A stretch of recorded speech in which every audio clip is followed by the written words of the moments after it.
You realize Martin and Cole have won this race 3 times with 3 different teams. And that's right. You were with him. And I said, oh, you mean it's not the race team? Means you have some talent. Go ahead and take it. Thanks. They were all 3 in Toyota, though. Thank you, gentlemen. So that's good. Well, we are now joined by our race-winning driver, Martin Truex Jr., driver of the number 19, Bass Pro Shops Toyota. We'll open up to questions for him. Raise your hand, and we'll get the wireless mic. We'll start up front here with Tom. Martin, congratulations. Thank you. What was going through your head the last 15, 20 laps when Kyle was chasing you? And I mean, what were you thinking about that? Just trying to get all I could out of the car and not burn my tires up too much, and just hit my marks. You know, I knew that he pitted a little bit later there at the end, so he had a little fresher tires, and he was beating us pretty good there for a while, and I just had to try to manage my car the best I could to not burn the tires off, trying to go faster than I wanted to go. And I knew if we could just maintain a decent gap for long enough that we would start to equal out. And with 10 to go, we were equal in lap times. And then from there, it was like, all right, you just got to run 10 perfect laps and don't screw up. I mean, that was really the key. So was able to do that, fortunately, and hang on to it. And we had to pass some lap cars, and luckily we were able to catch them in the right places to not lose too much time to Kyle, and we were able to hold him off. So feels great. Feels amazing to win here 2 in a row, and the thought that maybe it could be 3 is pretty phenomenal. So thankful for an incredible team and cars, and just everybody who makes this thing go for us, and really lucky to drive great race cars. We'll go to Jeff and then Pat.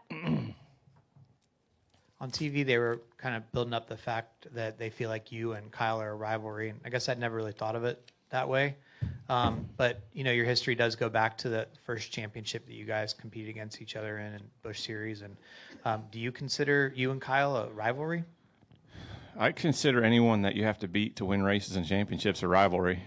I mean, I don't think it's I think it's a good rivalry. We're obviously teammates. And you mentioned the coming up through the Busch Series together back in 2004. I mean, we've known each other a long time. We've been racing together a long time. And we've raced each other really hard, but with respect. And I think with that's part of what's made us good teammates, is that we have that mutual respect for each other. Kyle hates to lose. Everybody knows, kind of how he is. And, to me, he's been just an amazing teammate. He's really smart about his race car. He gives great information, helps the team make the cars better, and we're all better for it. And so, the last couple of years, at Furniture Row with the JGR Alliance, and now being in-house at JGR, it's just it's been a really good relationship. We have that mutual respect where we can, we know we're both fast, we both have great teams, we can push each other to be better, and it really elevates the whole company. So we race hard as we can possibly race on the racetrack, and respect each other off it. It works out pretty good. Pat Ticola, NASCAR.com. Building off of exactly that, do you and Kyle keep score at all? I don't know if he does, but I do know that they told me in Victory Lane that we've finished 1-2 7 times, and I beat him 4 out of 7, so I got the upper hand right now. I didn't know. I had no idea until they told me that. So no, we don't. I don't keep track of it. I don't know if he does or not. He might. We'll stay over here to the left, and then we'll check upstairs in the media center.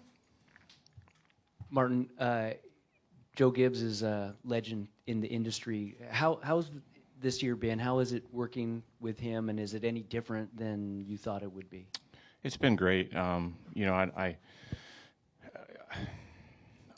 don't know if it's any different than I expected. I think I look at Coach, and he leads by example. And he works so hard, and that's why everybody at his company, puts in the effort they do, and that's why they're successful. If you look at somebody Joe's age, and he could be out golfing and screwing off, and he probably doesn't have to do what he's doing, but he loves it, and it's his passion. It's become his life, and he puts everything he has into it.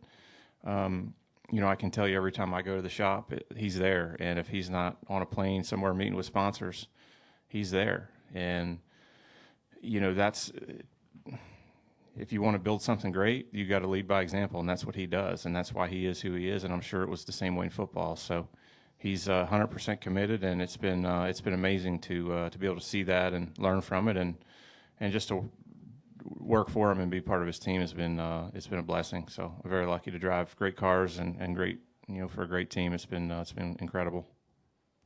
I'm going to check in upstairs in the media center for questions. No questions upstairs. All right, we'll come back down here and go to Tom. Martin, you're the first repeat winner here since Jeff Gordon way back in 98, 99, 2000. Is the wine tasting any sweeter this time around? I'd like to say yes, but I can't. I just don't like wine. I'm sorry. I just don't. It's the best damn wine I've ever had, but I still don't like it. Go right here. It's the wrong color. Donna Beth Wildman, Benicia Herald. A lot of people are noticing how cool you were when Bubba kind of nearly lost it. And could you describe what that was like, the approach and the pass? Well, I was approaching him, and I knew he was struggling.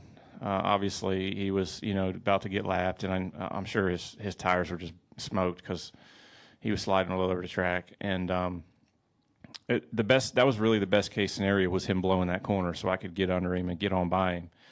Because if I would have had to follow him through the carousel, I would have lost more time.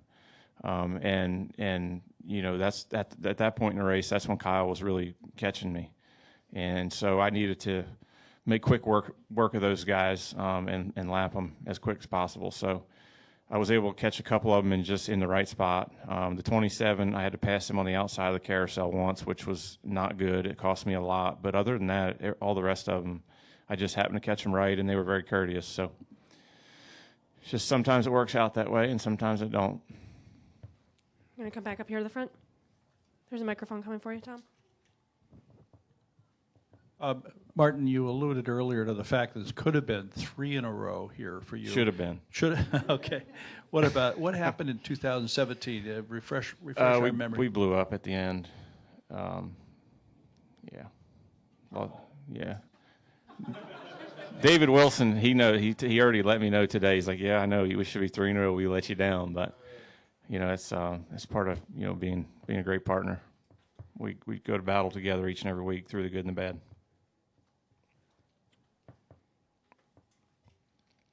I have a follow-up when you were talking about the carousel because a lot's been made about the fact that it's back. What is your view of the carousel? Do you want to see it kept here? And what was it like going through that first time? I don't really have an opinion either way on whether they keep it or they don't. I think it definitely added another element to the racetrack just because of the fact that when we come here before, you basically set your car up to make right-hand turns, and you kind of didn't really worry much about the left-handers just because there was only 2 and they were not really that important to lap time. And now the carousel is such a long left-hand corner that it's important to lap time. So you kind of had to change your setup a little bit to do that. I will say that it was the first time. It's kind of it's kind of scary, It just has that. You can't see. It's blind. You get light. There's bumps and the back tires try to bounce off the ground, and it just feels like you're completely not in control. So it's a crazy treacherous corner from that regard, and it took a while to get used to it. There's no question. Obviously, we figured it out, which is good, but it was a unique challenge for us. We don't really race on any tracks that are like this that have the blind corners where you get to the apex, you can't see the exit. The ups and downs. So it adds something unique for the Cup Series. We're going to go back upstairs to the media center. Lee Spencer, RacingBoys.com. Martin, I don't know if you realized that the 18 team had a strategy. They thought that where Kyle pitted later, I guess 4 laps later than you, that he would be able to catch you in 10 laps to go. And then it would kind of be, game on. But he was never able to reach you. Was it just a matter of you hitting the points? And as you said, over the radio, you just had one hell of a race car, or was it something else? Yeah, I mean, I kind of knew that with 10 to go, we kind of equaled out, and I felt like if we could keep a little bit of distance between us until we got the tires really, really old, that I would have a chance of holding him off. That was a strong point of our car. Even the run prior, he was catching us for a while, and then we'd even out. And then actually, when the tires started getting really, really bad, we'd actually start to pull away a little bit. So, you know, with 20 to go, when he was catching me a lot, again, it was just trying to manage, try to get all I could out of the car without abusing the tires too much. I knew he was catching me. I couldn't do anything about that. I just had to pace myself. And then with 10 to go, we equaled lap times, and then it was like, okay, we're equal now. If I can just hit 10 perfect laps, I should be able to hold him off. And so we were able to do that. Do we have any final questions for Martin? Right here. Elliot Stern, Santa Maria Times. This was all long-run racing, no cautions except the stage breaks. Does that make it easier? I mean, last year you had a strategy where you kind of faked doing a pit stop, and then It was held basically out. the same strategy as we did today. Okay, so But, yeah. I mean, is it easier, harder, just to have that long cruising run? It's easier. Excuse me. It's definitely easier when the field gets spread out. You kind of get in that rhythm. You're worried about yourself. You're worried about hitting your marks. Restarts are probably the craziest thing you have to deal with here because it's a slippery track. It's really narrow. It's hard to hit your marks by yourself, let alone too wide. So not having to deal with so many restarts, is makes it a much smoother day. I'm sure that somebody probably doesn't like the fact that we didn't have any cautions out there in NASCAR land, but for us, I think I like it that way. But yeah. Did lap traffic ever give you any concern?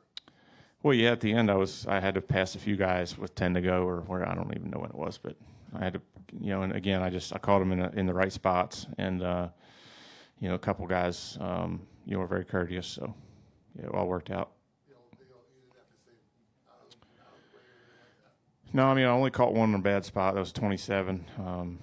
I had to pass him on the outside of the carousel, which it cost me a lot of time one lap, but, luckily it wasn't, the difference in the race. All right, Martin. Well, thanks for joining us. Congratulations on the win. Thanks, guys.